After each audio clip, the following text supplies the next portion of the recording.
L'entreprise a déménagé déjà en 2003 pour s'installer ici à Carpentras. Et à l'époque, c'était une production annuelle de 30-40 tonnes par an, très artisanale. Donc l'atelier que nous avions installé, qu'on a agrandi 3 fois, en 2008, 2011 et 2016, était vraiment trop petit, puisque la production cette année, en 2019, sera autour de 900 tonnes. On aurait peut-être pu chercher un bâtiment vide et puis l'aménager, mais comme on a des vraies contraintes en agroalimentaire et particulièrement dans le frais, de marche en avant, pour éviter des reprises, on s'est dit que finalement la communauté de communes nous proposant ce terrain à côté de l'ancien site, c'était beaucoup plus pratique pour la production mais aussi pour nos salariés, donc on a préféré construire. On est donc depuis notre création en 84 100% dans la production, la transformation de produits issus de l'agriculture biologique.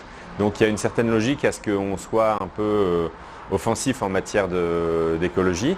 Donc on a déjà conçu le bâtiment, charpent de bois, avec des brises soleil sur le sud, une surisolation de nos frigos. Enfin, tout ça, c'est le côté s'adapter au sud pour faire du froid, essayer de consommer le moins possible.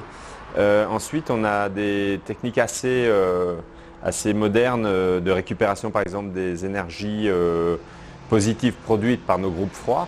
Souvent, ces calories s'envolent dans la nature. Nous, on les récupère pour chauffer notre eau sanitaire.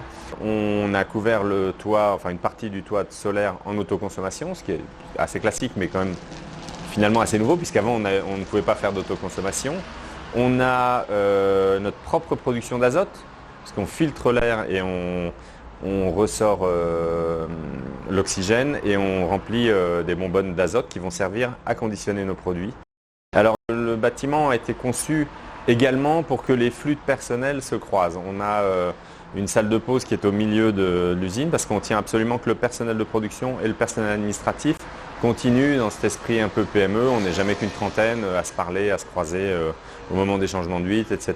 Enfin, en production, il y a des grandes fenêtres, une grande baie vitrée qui donne sur le conditionnement. Tout ça participe aussi d'un confort au travail un petit peu recherché. En tout cas, on voudrait que les gens se sentent bien dans leur poste de travail.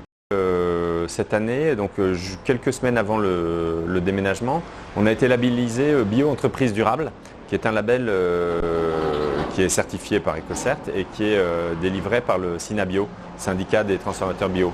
Parce que la réflexion qu'on a, c'est que finalement, on n'est jamais que transformateur. Ce n'est pas nous qui faisons pousser les légumes ou les céréales dans les champs. Mais par contre, il faut qu'on ait une certaine éthique de par le fait qu'on a toujours été dans la transformation bio. Mais quand on est certifié, quand on va jusqu'à la démarche achat, jusqu'à la démarche ressources humaines, quand on gratte un peu partout, je pense que c'est un vrai sens.